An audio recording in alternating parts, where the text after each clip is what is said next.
Good evening. You're watching CNN News 18. I'm Arunima. The big explosive debate this Sunday is on the rape laws. Rajasthan Chief Minister has set off a debate by saying that more rape victims are getting killed since the law has been made more stringent. We'll discuss the impact of that in just a bit. But first, to news from Birmingham. It's a super Sunday for India at the Commonwealth Games. 9 medals and counting. On the show will be newsmakers Savita Punia and Neetu Gangas, the hockey and boxing champs. The Indian contingent have won 9 medals, including 4 gold, 2 silver and 3 bronze. Boxer Amit Pangal, Nikhat Zareen and Neetu Gangas bagged gold in men's 51 kilograms, women's 51 kg and women's 48 kg category respectively. India has bagged 2 medals in men's triple jump, with Eldos Paul winning gold and Abdullah Abubakar taking home the silver. Sharat Kamal and Sathya Ganasekaran bagged silver in men's doubles table tennis. Sandeep Kumar won a bronze medal in men's 10,000 meter race walk. Anu Rani got bronze medal in women's javelin throw, and Indian women hockey team bagged the 3rd bronze of the day. Meanwhile, badminton superstar PV Sindhu has stormed into singles final, raising hope for another gold. India might bag another gold medal today with women's T20 final against Australia starting in just a bit. Now, we had an exclusive conversation with Savita Punia, who is instrumental in ensuring that the 16-year-old long drought at the Commonwealth Games for Indian women hockey ended today. She, in fact, joined her along with her father, and this is what she had to say on that historic medal. Listen in. Savita Punia is in fact joining us live. Savita, बहुत बधाई, heartiest congratulations. Has it sunk in? अब feel हो रहा है, पता लग रहा है कि 16 साल के बाद आपने, आपकी लड़कियों ने इतिहास बदल दिया है. Thank you so much definitely बहुत खुशी हो रही है, बट अभी एक्चुअल में सेलिब्रेट नहीं कर पा रहे हैं. थोड़ा सा एक दूसरे के लिए, टीम को देखने के लिए टाइम मिल रहा है कि ओके सब अपने पेरेंट्स का फोन आ रहा है या अदर कॉल्स आ रही है. जैसे मेरा भी अभी इंटरव्यू चल रहा है, तो यही है कि जितना जल्दी फ्री हो एक बार फिर से टीम से मिलना है, सबको देखना है, सबके फेस पे वो एक्चुअल खुशी देखनी है. थोड़ा वेट करना पड़ा उस चीज के लिए, but of course feel great. चलिए, हम आपको मौका देते हैं सविता पुनिया. अगर आप बात नहीं कर पाई हैं अपने फैमिली मेंबर्स से, आपके पिताजी महिंदर पुनिया भी हमारे साथ लाइव हैं. महिंदर जी, सविता कह रही है मौका नहीं मिल पा रहा है क्योंकि मीडिया को देखना पड़ रहा है.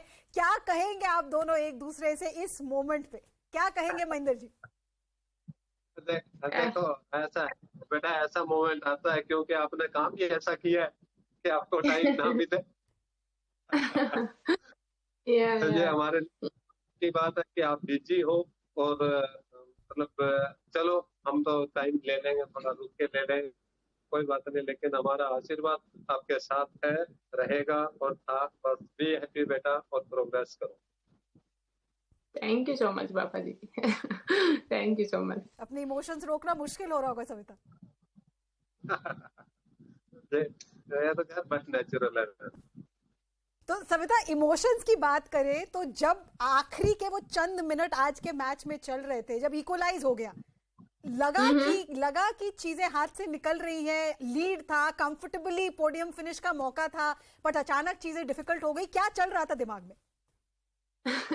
या ऑफ कोर्स ऐसे था कि मैं जिस हिसाब से टीम ने खेलना स्टार्ट किया था, शायद मैच हमें मैच के अंदर ही जीत जाना चाहिए था. जो हमारे स्कोर निकल रहे थे और एक दो काफी क्लोज से गोल मिस हुए, बट जब 1-1 भी हुआ, काफी वो सिचुएशन प्रेशर वाली हो गई थी. बट टू बी ऑनेस्ट, मुझे बहुत कि आज हमें जीत के ही बाहर जाना है. जो चीज हमें ऑस्ट्रेलिया के हुआ और वहां मिस हुआ, तो आज टीम बहुत कॉन्फिडेंस में थी. और एज ए गोलकीपर मुझे बहुत था कि ओके, क्योंकि हमने अपनी कोच के साथ यानी के साथ काफी काम किया आफ्टर ओलंपिक शूटआउट्स पे और बाकी सब चीजों पे, तो ये था कि आज का मैच हाथ से नहीं जाने देना है.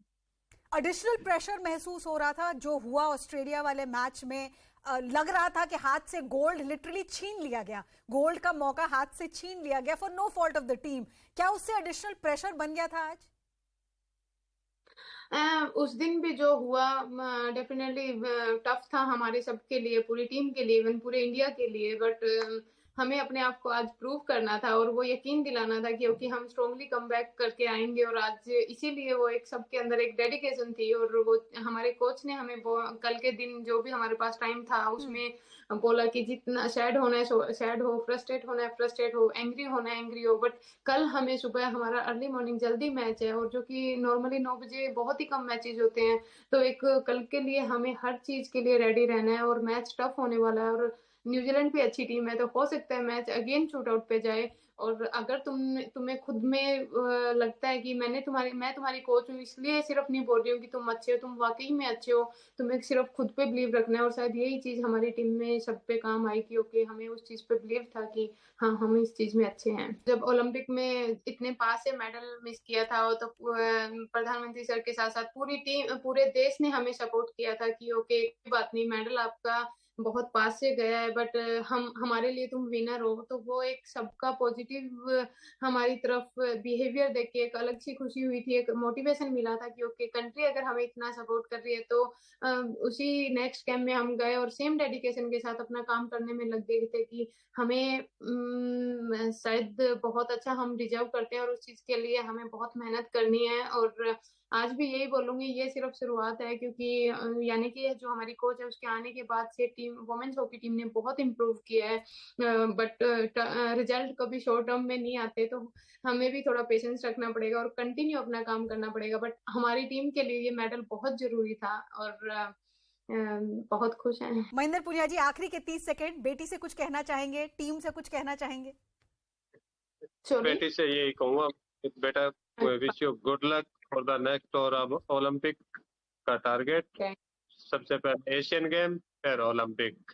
तो मेरी शुभकामनाएं टीम के साथ और मैं सबसे ज्यादा बधाई देना चाहूंगा उड़ीसा गवर्नमेंट, साई और हॉकी इंडिया को जिन्होंने इन बच्चों को इतनी सुविधाएं और ऐसे प्लेटफॉर्म दिए जिनकी वजह से आज ये वर्ल्ड टीम जो वर्ल्ड लेवल पे आज इतना कम्पीट कर रही है। और जैसे हम कहते थे बड़ी टीम, तो आज हमारी टीम बड़ी है, छोटी टीम नहीं रही है। तो इसके लिए बच्चों को शुभकामनाएं। Right Savita, final 30 seconds. आपकी टीम तो आज सेलिब्रेटरी मूड में हो गई, बट आज इंडिया का जो टीम कैंप है, 7 medals already and counting, overall ऐसा लग रहा होगा बहुत बड़ा फेस्टिवल है आज आपके यहाँ। या डेफिनेटली बहुत ज्यादा खुशी का दिन है और बहुत दिन से इस चीज का वेट कर रहे थे और सबने बहुत हार्ड वर्क किया हो। तो अभी तो वो जैसे स्टार्ट किया वही था कि अभी तो बस बिजी चल रहे हैं, वेट कर रहे हैं कि कब सब इंटरव्यूज और इन चीजों से फ्री हो और उसके बाद शायद हमें एक दूसरे को टीम को एक दूसरे के फेसेस देखने की जरूरत है। उसके बाद शायद अपने आप एक रिलैक्स फील होगा और अपने आप में एक सेलिब्रेशन होगा। A very satisfactory win there for India's hockey team. We will keep you abreast about India's march ahead. We are constantly counting the medals, already at 9 today. But let's shift our focus to that big debate on the show tonight. Are rape laws, stringent rape laws, leading to rape victims getting murdered? That's the debate that has been set off by the Chief Minister of Rajasthan, who's being slammed by the Bharatiya Janata Party for that comment.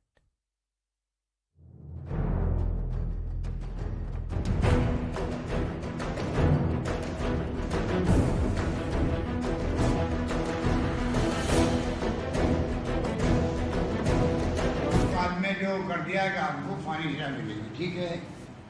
उसके बाद में हत्याएं बहुत ज़्यादा होने लग गई बच्चियों की। रेप करने वाला देखता है कि ये तो गवाह बन जाएगी कल मेरे खिलाफ में, तो वो रेप भी करते हैं और हत्या भी कर देता है बच्चियों की। ये बहुत बड़ी चलन पूरे मुल्क में मैं देख रहा हूँ, जो रिपोर्ट आ रही है वो बहुत खतरनाक ट्रेंड है।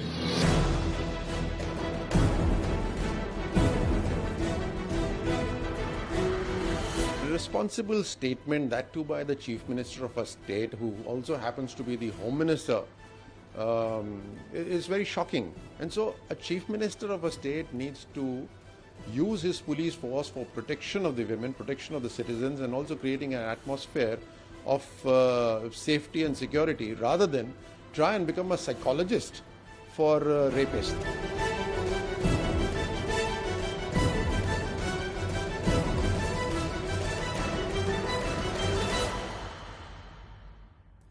Rajasthan Chief Minister Ashok Gehlot has kicked up a massive row, saying that after the law to hang the rape accused came into force, incidents of murder after rape have increased across the country. Gehlot said that after the Nirbhaya rape case, the central government made a provision to hang the accused in the rape case, and ever since the law has been passed, incidents of murder after rape has only gone up. He added that according to him, the rapist feels that the victim will become a witness against him, and due to this makes the decision to kill the victim. Meanwhile, the BJP has hit out at Chief Minister Gehlot, saying he's putting the blame on laws and victims and not the rapists themselves. That's where matters stand at the moment. To discuss this further, Shehzad Poonawala, national spokesperson of the Bharatiya Janata Party, is joining us. Asha Devi, Nirbhaya's mother, will be with us. Avni Bansal from Mahila Congress will also be with us. But before I go to my guest, I want to play out for you what exactly was said by the Rajasthan Chief Minister and the clarification that he has now issued. के बाद में जो कर दिया कि आपको फांसी सजा मिलेगी, ठीक है। उसके बाद में हत्याएं बहुत ज़्यादा होने लग गई बच्चियों की। रेप करने वाला देखता है कि ये तो गवाह बन जाएगी कल मेरे खिलाफ में, तो वो रेप भी करते हैं और हत्या भी कर देता है बच्चियों की। ये बहुत बड़ी चलन पूरे मुल्क में मैं देख रहा हूँ। जो रिपोर्ट आ रही है वो बहुत खतरनाक ट्रेंड है। नाबालिग बच्ची का तो उसको मालूम है कि ये बच्ची कल गवाह देगी मेरे खिलाफ में, तो मुझे फांसी की सजा हो जाएगी। फांसी से बचने के लिए वो उसका मर्डर कर देता है। मैं तो खाली हकीकत बताई जो देश में हो रहा है, उसको लेके बीजेपी वाले जो करते हैं नई बात नहीं हमारे लिए। आज इतने मर्डर पहले कभी नहीं होते थे, इक्के दिक्के होते होंगे। अब तो जहाँ सुनते हैं ये सुनते हैं कि जैसे ही कोई रेप भी हुआ और देखते हैं बच्ची मर गई बेचारी। So the comment and the clarification. Shehzad Poonawala, what part of the Chief Minister's comment do you find problematic or the BJP finds controversial? Every part, because the Chief Minister of Rajasthan is in fact trying to do Balatkari Bachao at a time when we are doing Beti Bachao. We are on the eve of Raksha Bandhan. We stand with our sisters, we stand with the women of this country. He's standing with rapists. By the way, all those girls who were raped and murdered before the stringent law came about in Nirbhaya's case, what about them? Why were they murdered? And secondly, this is not the first time Mr. Gehlot has made this statement. In fact, he has his minister has a distinction of saying कि राजस्थान में rape number one इसलिए हो गया because it's a मर्दों का प्रदेश. Gehlot has gone on to say that the rapes, most of the cases of rapes are fake in Rajasthan. This is what he said against the victims and the survivors. Their MLAs have gone on to say that when rape is inevitable, go and enjoy it in Karnataka. This is what they have said. And in fact, let me tell you the real reason, Arunima, why the statement has been made. There are two people from Congress whose children are accused of rape. One is a minister and one is an MLA. And perhaps to give a defense to them, he is making this kind of statement that there should be weak laws against rapists. Today he's standing against rape laws and he's standing with the rapists. I have the honor of being with Asha Devi ji, and I salute her and I bow down to her and I apologize to Asha Devi ji. She has demanded the resignation of Ashok Gehlot. Priyanka Vadra, who tweets about everything and says ladki hu lad sakti hu, today she should tell us what is her stand on the statement. Rajasthan has become number one in rapes in the last 3 years. 10 districts which are the most unsafest, 8 of the 10 districts are from Rajasthan. Today Rajasthan, when rapes take place and then ministers come and justify rapists and they do Balatkari Bachao, where is Priyanka Vadra and Rahul Gandhi? 24 hours they have not opened their mouth. Okay, let me take that to Avni Bansal, Mahila Congress representative, also National Legal Aid and Coordinator. Avni Bansal, the charge against Mr. Gehlot, against the Congress Chief Minister, is that your own men, your own colleagues from the party are in the dock accused of rape, and therefore to save them, these kind of statements are being made by the Chief Minister. First of all, BJP does not believe in statistics. They believe in hiding statistics. For the last 3 years, I don't know where Mr. Shehzad Poonawala is quoting his stats from. Because to begin with, do we know that BJP has not released the report of crimes against women for the last 3 years? Point number one. Point number two, you have to look at what Mr. Gehlot said. In fact, there was an article by Indian Express on January 10, 2020, which said that after 2018, there has been an increase in cases where the accused murders the victim after rape. And the reason for that is that the victim thinks that if he's going to rape and get death penalty, and he's also going to murder and get death penalty, then he might as well obliterate the entire evidence by murdering the victim. That's point number one. And this is not something that, just been reported in the Indian Express. Do we know that in 2019, because the BJP government for the last 3 years has been sitting on statistics, not revealing them, in 2019, the Supreme Court took a suo motu cognizance because it realized that from 1st January 2019 to 30th June 2019, just in 6 months, there has been about 24,414 FIRs across India of rapes against children. Right. Now, here is the shocking fact. In most of the states, all of the states BJP governed, right, the conviction rate is less than 4%. And the Supreme Court asked all the state governments, if you have such stringent laws, why is the state machinery entirely failing? Why is there no conviction rate? Let me give you another, a quick statistic. Right. So in most rape cases, as per a report, 94.6 cases, rapes are done by somebody who knows you.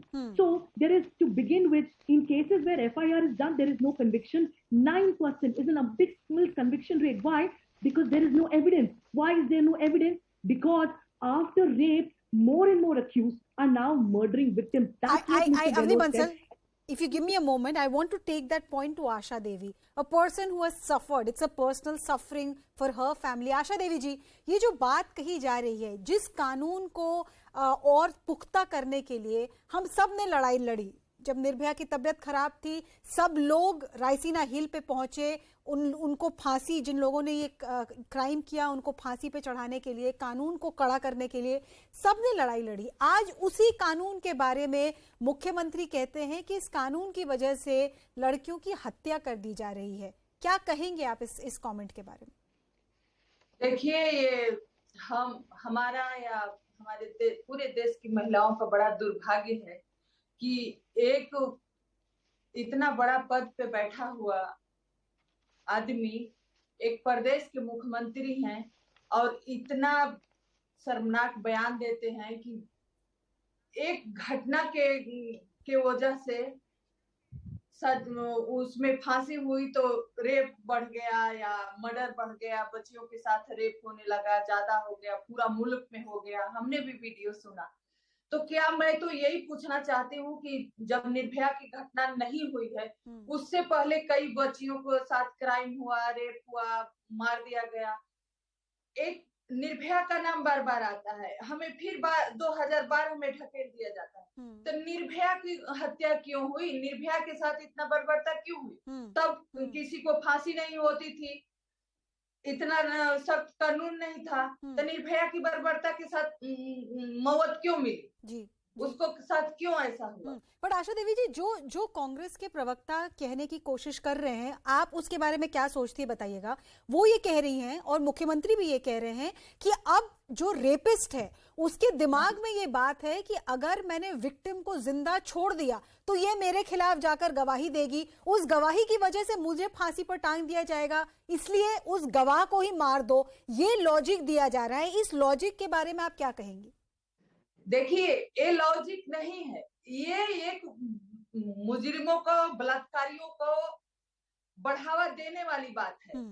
इस बयान से खासकर वैसे लोगों को मानसिकता जो खराब है, उनके दिमाग में ये चीज बैठाई जा रही है कि नहीं, आप रेप करो, बलात्कार करो, लेकिन हम आपके लिए खड़े हैं। आपको याद होना चाहिए मैम, आप लोगों ने बहुत निर्भया केस में सपोर्ट किया, फॉलो किया इसको। एक मुजरिम था जो जेल में बंद था, उसको फांसी हो गई, मुकेश सिंह नाम था। वो कहता, वो भी यही चैलेंज किया था जब उसको सुप्रीम कोर्ट में से फांसी कंफर्म हुई तो, कि अगर हम लोगों को फांसी होगी तो बच्चियों, महिलाओं के साथ रेप बढ़ेगा, उनका मर्डर होगा। तो कहीं ना कहीं आप तो उस पद पे बैठे हैं, एक प्रदेश के मुख्यमंत्री हैं, आपसे पूरे प्रदेश का, देश के जो महिलाएं होंगी एक उम्मीद रखती होंगी। जी जी, आप तो उसी की भाषा, मुजरिम की भाषा बोल रही है। जिसको फांसी की सजा दी गई है, आप उसी की भाषा बोल रहे हैं कि वो मर्डर हो रहा है उस फांसी के वजह से, तो मैं पूछती हूँ कि क्या उनको छोड़ देना चाहिए? उनको रेप कर दिए या मर्डर कर दिए या गैंग रेप कर दिए, उनको माफ कर दो कि भैया हम तुमको माफ कर देंगे, आगे से तुम रेप नहीं करोगे। तो क्या ऐसा हो सकता है? ये संभव है? Okay, Avni Bansal wants to respond. Do respond, तो Avni. मैं But यही कहना चाहती हूँ कि ये गुनाहों को छिपाने का, बच्चियों को इंसाफ ना देने का, सुरक्षित ना करने का, एक ये उसको ढकने के लिए ये लगा रहे हैं। आज ये सोचने, जैसे वो कह रहे हैं कि विचार करने की जरूरत है, तो मैं भी कह रहा हूँ कि विचार करने की जरूरत है। इस बयान से मुजरिमों को बहुत बढ़ावा मिलेगा। ऑलराइट, अवनी बंसल वो हवा दे रहे हैं। आशा जी पूछते हैं उनसे, कांग्रेस पार्टी के प्रवक्ता से पूछते हैं। Avni Bansal, respond, and when you respond, do also tell us that it was the UPA government which made the law stringent. So is mister Gehlot criticising the decision taken by the Manmohan Singh government back then? देखिए, पहली बात, आशा जी के साथ हम सबकी बहुत ज़्यादा emotions जुड़े हुए हैं। उन्होंने खुद ने कहा, जब निर्भया हुआ था, उन्होंने कहा कि कैसे गांधी परिवार अपने आउट ऑफ द वे जाके मदद किया है। लेकिन हमें समझना पड़ेगा कि निर्भया के केस में जो हुआ, हम यहाँ पे पॉलिसी मेकिंग की और बड़े कानून की बात कर रहे हैं। पहला बात ये कि स्ट्रिंजेंट लॉज अपने आप में समस्या नहीं है। समस्या यहाँ पर ये है कि स्ट्रिंजेंट लॉज होने के बाद भी इतना क्राइम अगेंस्ट वुमेन बढ़ क्यों रहा है? केवल डेथ पेनाल्टी के एक कानून बनाने से क्या सरकार ने पीपल्स के इमोशन को, पब्लिक गैलरी को तो प्ले कर दिया, लेकिन क्या आप ये प्रूव कर पाए हो कि क्राइम अगेंस्ट वुमेन में कभी कमी आई है? 2-3 आंकड़े मैं आपके सामने रखना चाहती हूँ। देखिए, 2018 में ये कानून बना, लेकिन क्या हम जानते हैं कि 2017 से 2018 में लगभग 57.9% से 58.8% का बढ़ावा हुआ है क्राइम्स अगेंस्ट वुमेन में। UN high commissioner for human rights ने कहा कि देखिए, केवल 7 देश हैं जो रेप के अगेंस्ट में डेथ पेनाल्टी देते हैं: India, China, Pakistan, Bangladesh, Saudi Arabia, United Arab Emirates. लेकिन कहीं पे भी कोई फैक्ट ये नहीं बता रहा है कि डेथ पेनाल्टी के बाद कमी आई है। तो सुप्रीम कोर्ट ने कहा है कि रेयरेस्ट ऑफ रेयर केसेस में डेथ पेनाल्टी मिलना चाहिए, और आई थिंक हम सब अग्री करेंगे कि निर्भया का जो केस था वो रेयरेस्ट ऑफ रेयर केस है। लेकिन यहाँ पे सवाल ये उठता है कि निर्भया के केस में भी मेरा एक सवाल है। देखिए, आज बीजेपी जो है वो निर्भया के नाम पे भी पॉलिटिक्स कर रही है, जबकि निर्भया के केस में पता है कि कौन किस तरफ खड़ा था और किसने जस्टिस दिलाया है। लेकिन निर्भया के केस में भी मेरा एक सवाल है। निर्भया के केस में जो निर्भया फंड सेंट्रल गवर्नमेंट ने बनाया, उसमें लगभग 1813, मतलब लगभग 1800 करोड़ सेंट्रल गवर्नमेंट से दिए गए। ये बात कर रहे हैं अपन 2015 से 2019 तक। 2015 से 2019 में 1800 करोड़ निर्भया फंड से सेंट्रल गवर्नमेंट।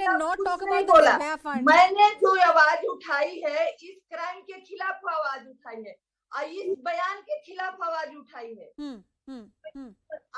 आखिर क्या जो मंत्री साहब बोले हैं कि निर्भया का घटना हुई और सजा हुई, उसके बाद से रेप मर्डर बढ़ गए हैं, क्या उससे पहले नहीं हुआ था? उससे पहले मर्डर नहीं होते थे, उससे पहले रेप नहीं होता था। उस टाइम किसको फांसी हुई थी? आप ये बताइए कि बहुत सख्त कानून हो गया, निर्भया का मुजरिमों को फांसी हुए 3 साल हो गया। अब कितने बलात्कार हुए, कितने को फांसी हुई है? Right, okay. तो आप लोग उस टाइम पे ऐसा बयान कर रहे हैं और उस बयान का आप लोग सपोर्ट कर रहे हैं, जिस वक्त हर जगह पे यूपी, बिहार, दिल्ली, गांव, शहर महिलाएं जूझ रही हैं। हर महिला के हर एक दिन, हर घंटे महिला के साथ रेप हो रहा है। वो परिवार, वो महिला आस लगाई है कि हमारे राज्य के मंत्री हमें इंसाफ देंगे। लेकिन इंसाफ तो मिलना दूर, ऐसे अगर आप सपोर्ट करेंगे, उनको हवा देंगे कि नहीं हम मुजरिमों के साथ हैं, तो आप बच्चियों को सुरक्षित कैसे करेंगे? Alright, Shehzad Poonawalla, Asha Devi's sentiments are very clear, and I think she represents the sentiments of all victims. So what is being debated is that the problem is not the law. We did need a stringent law. Is the problem then is with implementation? And since Mr. Gehlot also holds the home portfolio, is the problem with implementation? Because this is an observation that was made by the Supreme Court also back in 2019 in a case, that there seems to be more to be done as far as implementation is concerned. Cases definitely are going up. Even the stringent law is unable to stop that. Arunima, मुझे बड़ा दुख और दर्द हो रहा है कि आशा देवी जी, जिसके साथ इस प्रकार की घटना घटी है उनको अशोक गहलोत और कांग्रेस पार्टी ये कहते हैं कि उनको कोई समझ नहीं है, इनको ही सारी समझ है। अवनी जी, क्या आप कल ये बयान भी जायज ठहराएंगी जो शांति धारीवाल ने दिया था कि मर्दों का प्रदेश है इसलिए बलात्कार हो रहा है? क्या एक्शन लिया आपने उस पर? आप इस बयान को भी सही ठहराएंगी कि गहलोत जी ने कहा था कि ज्यादातर मामले रेप के फेक है? आशा देवी जी के साथ जो गुजरी है, आपकी सरकार के दौरान गुजरी है, ये आप इसलिए आज उनको ये सारी चीजें बता रही हैं क्योंकि आपके ही ये अवनी जी को बताइए, there was a man of sexual charged of sexual harassment. He was made AICC secretary of 3 states. There was a man charged of sexual Shahzad, harassment. I'm afraid I'm really running out of time. If you could Sonia wrap Gandhi's secretary was also made. Sonia Gandhi's secretary is also facing rape charges. So this is a Congress's Balatkari Bachao Andolan, and we will fight tooth and nail against this mindset. Sometimes they want to save dangais, sometimes they want to save Balatkaris. All right. ये कतई नहीं होगा. We will make the harshest punishment for rapists. Shahzad, thank you so much for taking time out. I'm afraid I've completely run out of time, but I do realize how much of an issue this is, how emotive an issue this is. Shahzad Poonawalla, Asha Devi, Avni Bansal, thank you so much for joining us. You can watch that full debate on news18.com. That's all I have time for right now. News and updates continue. Keep watching CNN News 18.